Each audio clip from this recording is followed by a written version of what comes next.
आपण टॉपिक पाहत होतो change in g with various factor. आपण पहिले पाहिलं होतं अर्थच्या सरफेसनुसार म्हणजे पोल्सवर आणि इक्वेटरवर. त्याच्यानंतर आपण पाहिलं होतं जर हाईट इन्क्रीज झाली तर डिस्टन्स इन्क्रीज होते. ठीक आहे. तर डिस्टन्स इन्क्रीज झालं तर gravitational force inversely proportional to the square of distance between two objects आहे. त्याच्यामुळे डिस्टन्स इन्क्रीज झाला आणि इन्व्हर्सली प्रोपोर्शनल असल्यामुळे व्हॅल्यू ऑफ जी पण काय होत होती, व्हॅल्यू ऑफ स्मॉल जी पण काय होत होती, इन्व्हर्सली प्रोपोर्शनल असल्यामुळे जसं हाईट वाढत होती तसं तसं जी डिक्रीज होत होता. जशी जशी हाईट वाढत होती त्याच्या अपोजिट जी काय होत होता, डिक्रीज होत होता.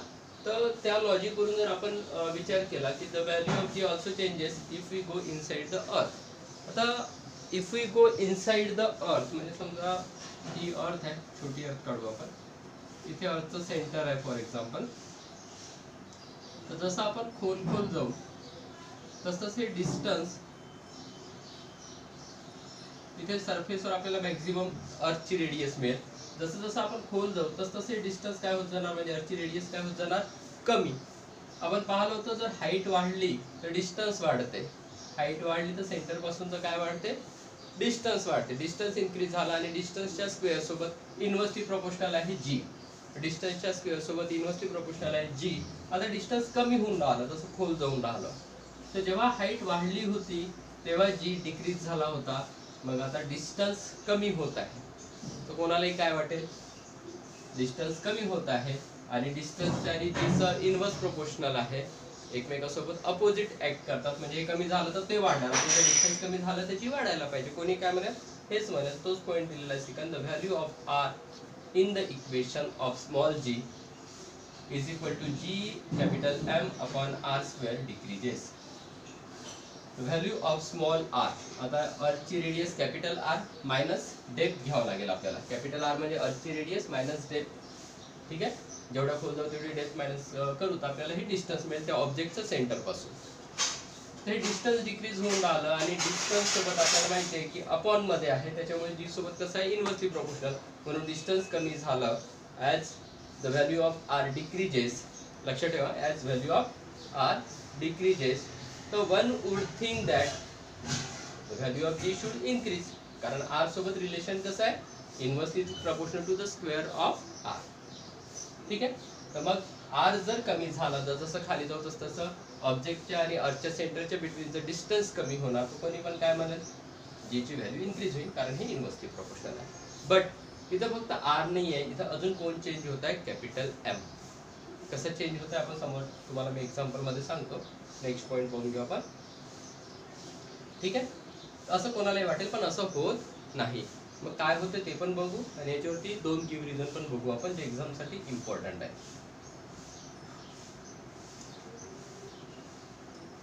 हां.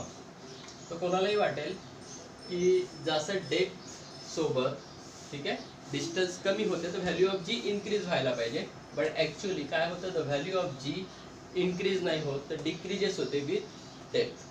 हे डबल रिपीट झालं आहे. The value of g increases with depth. मग डेप्थ सोबत कसं इन्क्रीज होतं ते आपल्याला आता बघायचं आहे. त्याच्या मागचं रिझन काय, इन्क्रीज नाही सॉरी, जशी जशी डेप्थ कमी होणार तसं तसं हा काय होणार, डिक्रीज. म्हणजे सरफेसवर आपल्याला जी व्हॅल्यू मिळाली, आपण वर गेलो होतो, हाईट इन्क्रीज होत होती, हाईट इन्क्रीज होत होती म्हणून कमी होत होतं. आता सरफेसच्या खाली चाललो मग आपल्याला काय वाटेल, वर गेलं तर कमी झालं, तर खाली गेलं तर काय व्हायला पाहिजे, इन्क्रीज व्हायला पाहिजे. तर खाली गेलं तरी काय होते, डिक्रीज. त्याचं एक सिम्पल गिव्ह रिझन आपल्याला याच्यात दोन पॉईंट आहे ते आपण बघूया. पहिल्या पॉईंटमध्ये आपण क्वेश्चनचीच नाही लिहिली. पहिल्या पॉईंटमध्ये आपण लिहिलं, as we go inside the earth following two quantities in the equation small g is equal to capital G capital M upon R square. Capital G म्हणजे काय, स्मॉल जी म्हणजे काय, अर्थच्या ग्रॅव्हिटेशनल फोर्समुळे होणारं ॲक्सिलरेशन. कॅपिटल जी काय होता, universal constant of gravitation. आणि capital M काय होता, मास ऑफ अर्थ, म्हणजे पूर्ण अर्थचं मास. लक्षात घ्या, कॅपिटल एम म्हणजे काय, पूर्ण अर्थचं मास. तर या फॉर्म्युल्यामध्ये as we go inside the earth following two quantities in the equation small g is equal to capital G capital M upon R square decreases. कोणत्या कोणत्या दोन क्वांटिटीज. आता कॅपिटल जी तर युनिव्हर्सल कॉन्स्टंट आहे आणि स्मॉल जी तर आपल्याला बघायचं आहे कसा चेंज होते म्हणून. ठीक आहे. तर पहिली क्वांटिटी तुम्हाला सांगतो मी, डायजेस्ट मध्ये पण तुम्हाला हा पॉईंट नाही मिळणार, बट हे एकदम up to the point answer आहे. The part of the earth, the part of the earth mass, part of the अर्थ आपण इथं कशाला रेफर करतो, मासला, कॅपिटल एम, आणि दुसरा पॉइंट आहे रेडियस. जसं जसं खोल जाऊ, आता समजा ऑब्जेक्ट या पॉइंटवर असेल, आता पार्ट ऑफ द अर्थ कसा डिक्रीज होते किंवा मास ऑफ द अर्थ कसा डिक्रीज होते. फॉर एक्झाम्पल आपला जो ऑब्जेक्ट आहे या पॉइंटवर आहे, नीट लक्षात घ्या कन्सेप्ट, तर याला अर्थच्या सेंटरकडे ओढलं जाईल, बरोबर. तर अर्थच्या सेंटरकडे, अर्थचं या लाईनच्या खालचं जेवढं मास आहे, लक्षात घ्या, या ऑब्जेक्ट पासून या लाईनचं खालचं जे मास आहे ते ऑब्जेक्टला अर्थच्या सेंटरकडे ओढेल, किंवा आपण असं म्हणू की या मासचा जो काही सेंट्रॉइड असेल, कदाचित इथं असेल, त्या पॉईंटकडे हा ऑब्जेक्ट आता ओढला जाईल. पण याच्यावरचा जो मास आहे, हा एवढा शेडेड पोर्शन आपण म्हणू, हा ऑब्जेक्टला सेंटरकडे ढकलेल की स्वतःकडे ओढेल, हा या डायरेक्शननी आहे ना, तर याचं जे मास आहे या ऑब्जेक्टवर ग्रॅव्हिटेशनल फोर्स अप्लाय करेल, बरोबर, ठीक आहे. आणि हा जो खालचा पोर्शन आहे हा पण ऑब्जेक्टवर ग्रॅव्हिटेशनल फोर्स अप्लाय करेल. तर खालचा पोर्शन खालच्या पोर्शनच्या सेंट्रॉइडकडे ओढेल, आणि वरचा पोर्शन वरच्या डायग्रामचा जो काही सेंट्रॉइड होईल, एवढ्या पोर्शनचा जो काही सेंट्रॉइड येईल त्या साईडला ओढेल. म्हणजे वरचा पोर्शन या डायरेक्शनला फोर्स अप्लाय करेल आणि खालचा पोर्शन या डायरेक्शनला फोर्स अप्लाय करेल. आलं लक्षात तुम्हाला? म्हणजे एक तर इथं मास कमी झालं, एवढ्या पोर्शनचं मास काय झालं, कमी झालं. आणि हा जो वरचा पोर्शन आहे, ठीक आहे, हा काय करत आहे, सेंटरकडे नाही ओढत आहे, सेंटरच्या अपोजिट डायरेक्शननी ओढत आहे, सेंटरच्या अपोजिट डायरेक्शननी ओढत आहे. म्हणजे खालचा फोर्स जो काही असेल त्याच्यापेक्षा वरचा फोर्स काय करेल, त्याला वाढवेल का कमी करेल, इकडल्या सेंटरकडे जाणाऱ्या फोर्सला जेवढा वरचा पोर्शन आहे तो काय करेल, त्याच्या अपोजिट डायरेक्शननी फोर्स अप्लाय करेल. म्हणजे खालचा फोर्स मायनस वरचा फोर्स, एफ मायनस F1 म्हणू आपण. तर अशा प्रकारे जसं जसं खोल जाऊ तस तसं इफेक्टिव्ह मास डिक्रीज होईल. त्यातही खालचा मास खालच्या साईडला ओढेल आणि वरचा मास वरच्या साईडला ओढेल. आलं लक्षात? त्याच्यामुळे काय म्हटलेलं इथं, दोन क्वांटिटीज डिक्रीज होते. त्याच्यातली पहिली क्वांटिटी सांगितली आहे मास एम. तुम्हाला लिहायचं एवढंच आहे, as we go inside the earth following two quantities in the equation. Equation आपलं नेहमीच आहे, small g is equal to capital G into capital M divided by r square decreases. पहिली क्वांटिटी कोणती आहे, द पार्ट ऑफ अर्थ mass. Part of अर्थ म्हणजे इथं काय रेफर करायचं आहे, मास ऑफ अर्थ. आणि कशाने डिनोट करतो आपण, कॅपिटल M. समजून घ्यायसाठी मी एवढा कन्सेप्ट सांगितलाय, परत एकदा रिपीट करतो की जर आपण एवढ्या डेप्थच्या खाली आलो, आता ऑब्जेक्ट आपला इथे आला फॉर एक्झाम्पल, ते एवढंच मास त्याला या सेंटरकडे नाही ओढणार, तो तर त्याच्या या नवीन मासचा जो काही सेंट्रॉइड असेल त्याच्याकडे ओढेल. आणि वरचा मास वरच्या मासचा जो काही सेंट्रॉइड असेल त्याच्याकडे ओढेल. त्याच्यामुळे सेंट्रॉइडकडे जाणारा फोर्स काय होईल, कमी होईल. आपल्याला लिहायचं फक्त एवढंच आहे की जसं जसं आपण as we go inside the earth, म्हणजे जसं जसं खोल जाऊ टू क्वांटिटी चेंज होते. त्याच्यातली पहिली क्वांटिटी काय, the part of earth. Part of अर्थला काय मेन्शन करायचं आपल्याला इथं, मास. इक्वेशन मधलं कोण, मास, कॅपिटल M डिक्रीज होते. त्याच्यानंतर दुसरी क्वांटिटी कोणती होती, त्यात आपल्याला दिसूनच राहिले, जसं खाली जाऊ तशी रेडियस काय होणार, किंवा distance between object and centre of earth काय होणार, डिक्रीज होणार. आणि या दोघांचा कंबाईन रिझल्ट जो आपल्याला मिळतो, so as a combine result of change in R and M. R मुळे ऑब्व्हियसली इन्क्रीज व्हायला पाहिजे, पण M मुळे काय होत आहे, डिक्रीज होत आहे. रेडियस मुळे काय व्हायला पाहिजे, डिस्टन्स कमी होत आहे, तर जे इन्क्रीज व्हायला पाहिजे तो तसाच इफेक्ट, पण मास त्याच्या प्रमाणात काय होत आहे, खूप जास्त प्रमाणात कमी होत आहे. त्याच्यामुळे जर कंबाईन इफेक्ट जर पाहिला तर value of G decreases as we go deep inside the earth. जर जसं आपण खूप खोल जाऊ तसं तसं व्हॅल्यू ऑफ G वाढणार नाही, काय होईल, डिक्रीज होईल. समजलं? इथं हे दोन महत्त्वाचे पॉईंट आहे की या दोन गोष्टी डिक्रीज होतात आणि दोघांच्या कंबाईन इफेक्टचा जर आपण इफेक्ट विचार केला तर जीवर इन्क्रीज होईल का डिक्रीज होईल, तर मासचं जी मुळे तर आर मुळे तर ऑब्व्हियसली इन्क्रीज होते, बट मास एक महत्त्वाचा फॅक्टर आहे इथे. तर मास काय करणार आहे, जीला डिक्रीज करणार आहे, ग्रॅव्हिटेशनल फोर्सला डिक्रीज करणार आहे, कारण तो पण जसं खोल जाऊ इफेक्टिव्ह मास डिक्रीज होईल. तर तुम्हाला या दोन पॉईंटमध्येच तुमचं आन्सर कंप्लीट झालं. इम्पॉर्टंट गिव्ह रिझन आहे एक्झामिनेशन पॉईंट ऑफ व्ह्यूनी, आणि याच्यावरती अजून एक गिव्ह रिझन तयार होते. आपल्याला समोर एक पॉईंट दिलेला आहे, तो बघूया आपण आता. Think about it. Inside the अर्थ गेल्याच्या नंतर what will be the direction of gravitational force. Obviously the direction कुठे राहील, towards the centre of the अर्थ. तेच आन्सर लिहायचं आपल्याला. सेंट्रॉइड पण नाही लिहायचं आहे, टुवर्ड्स द सेंटर ऑफ अर्थ. किंवा मोर प्रॉपर जर आपल्याला लिहायचं आहे तर आपण लिहू शकतो towards the centroid of the remaining portion. पण तुमच्या लेवलवर एवढे आन्सर सफिशियंट आहे, towards the centre of the earth. Next question आहे, what will be the value of g at the centre of earth. The value of g, तुम्ही विचार करा जेव्हा आपण सेंटर ऑफ अर्थवर पोहोचू तेव्हा value of g at the centre of earth काय होणार आहे, 0 होणार आहे. ठीक आहे. 1 मार्कचा हा पण क्वेश्चन येऊ शकते डायरेक्शनचा, आणि हा 2 मार्कचे 2 क्वेश्चन येऊ शकतात. खूप इम्पॉर्टंट आहे आणि जनरली असे सोपे क्वेश्चन येतात.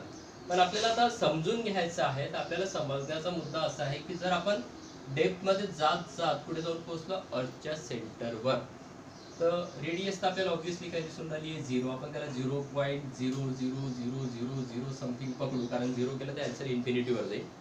ठीक आहे. तर 0 सेंटरवर आलो आपण. आता आपण या पोर्शनला 4 पार्टमध्ये डिवाइड करू अर्थच्या मासला. आता हा जो पोर्शन आहे याचा सेंट्रॉइड येथे कुठेतरी, हा जो दुसरा पोर्शन आहे याचा सेंट्रॉइड इथे कुठेतरी, याचा इथे येईल, याचा इथे येईल. तर हा जो पोर्शन आहे हा या डायरेक्शनला फोर्स अप्लाय करेल. हा इथे ऑब्जेक्ट आणि अर्थचा एवढा भाग जर आपण कन्सिडर केला तर याचा सेंट्रॉइड इथे येत आहे. हा एवढा भाग या ऑब्जेक्टला या साईडला ओढेल, हा एवढा भाग या ऑब्जेक्टला या साईडला ओढेल, हा एवढा भाग ऑब्जेक्टला या साईडला ओढेल. म्हणजे हे जे सर्व भाग आहेत हे या भागच्या अपोजिट हा भाग आहे आणि या भागाच्या अपोजिट हा भाग आहे. हे सर्वजण एकमेकाचे फोर्स काय करेल, कॅन्सल. ग्रॅव्हिटेशनल फोर्स काय होईल, 0. इफेक्टिव्ह मास पण काय होत आहे, 0. कारण इथं सेंटरकडे उडणारा मास उरलाय का, आता नाही. तर ॲज अ कंबाईन रिझल्ट सेंटरवर गेल्यावर ग्रॅव्हिटेशनल फोर्स आणि त्याच्यामुळे एक्सिलरेशन ड्यू टू ग्रॅव्हिटी दोन्ही अर्थच्या सेंटरवर काय मिळणार आहे, 0. हा कन्सेप्ट तुम्हाला लक्षात ठेवायचा आहे.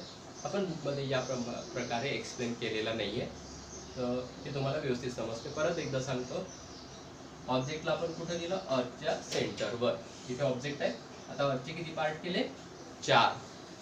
हा पोर्शन या डायरेक्शननी फोर्स अप्लाय करेल, हा जो पोर्शन आहे हा या डायरेक्शननी ओढेल, हा वरचा या डायरेक्शननी, आणि हे सर्व फोर्स, या फोर्सला हा फोर्स कॅन्सल करेल आणि या फोर्सला हा फोर्स कॅन्सल करेल. तर अशा प्रकारे सेंटरवर गेल्यावर टोटल ग्रॅव्हिटेशनल फोर्स 0 होते. तर फोर्सच 0 झाला सेंटरकडे जाणारा, तर ॲक्सिलरेशन ड्यू टू ग्रॅव्हिटी पण काय होणार, 0 होणार. ठीक आहे. त्याच्यावरती पण एक गिव्ह रिझन विचारला जाऊ शकतो, त्याचा आन्सर आपल्याला याच पद्धतीने लिहायचा आहे. The value of g at the centre of earth is 0 why, किंवा गिव्ह रिझन म्हणून विचारतील तुम्हाला. तर आन्सरमध्ये काय लिहायचं आहे, क्वेश्चनची लाईन लिहू शकता तुम्ही पहिले. The value of g at the centre of earth is 0 because at the center of earth effective mass m of the earth that attracts the object towards the center becomes 0. Centre कडे ओढणारा मास काय होते, 0. परत एकदा पहा, important आहे, pause करून सर्व लिहून घ्यायचं. Because at the centre of the अर्थ effective mass capital M of the अर्थ attract the object toward the centre. ठीक आहे. That attract the object toward the centre. तर अट्रॅक्ट करणारं इफेक्टिव्ह मास, सेंटरकडे अट्रॅक्ट करणारं इफेक्टिव्ह मास काय होते, 0. आणि जर आपल्या जी च्या फॉर्म्युल्यामध्ये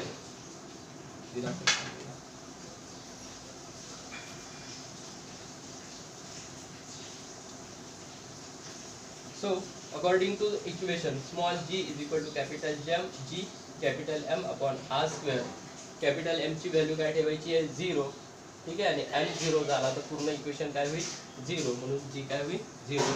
as a result g becomes 0 at the centre of अर्थ. तर हे पण तुम्हाला एक 2 मार्क्सचा क्वेश्चन येऊ शकते.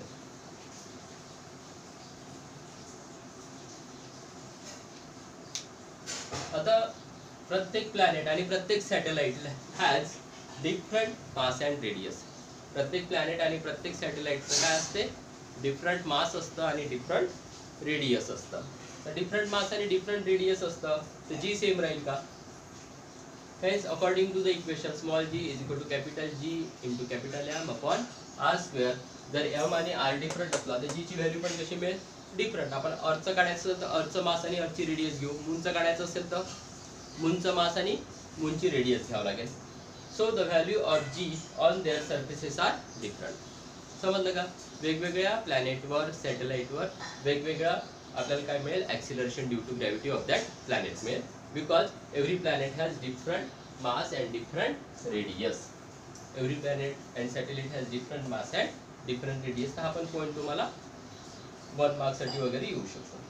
आता जर आपण मून सोबत कम्पेअर करतो म्हटलं तर अर्थपेक्षा स्मॉल जी ची value acceleration due to gravity 1/6, ठीक आहे, 6 टाइम्स कमी आहे असं म्हणू शकतो आपण.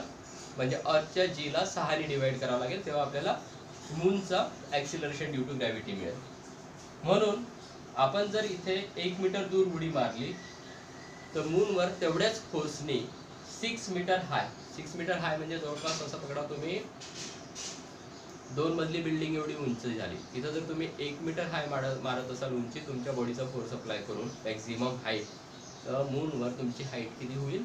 6 मीटर हाय म्हणजे 2 बिल्डिंग एवढी उंच तुमची उडी जाऊ शकते. As a result, using the same amount of force we can jump 6 times higher on the moon as compare to that on the earth. Why? Because on the moon it is म्हणजे the value of g म्हणजे acceleration due to gravity of the moon. Acceleration due to gravity of the moon is about 1/6 म्हणजे divide करायचं आहे अर्थच्या याला, अर्थच्या g ला 6 ने divide केल्यावर आपल्याला व्हॅल्यू ऑफ मून मिळेल. Is about 1/6 of the value of earth. अर्थच्या व्हॅल्यू पेक्षा 6 टाइम्स कमी आहे. नेक्स्ट टॉपिक आपल्याला पाहायचा आहे मास अँड वेट. नेक्स्ट व्हिडिओमध्ये बघूया. थँक्यू.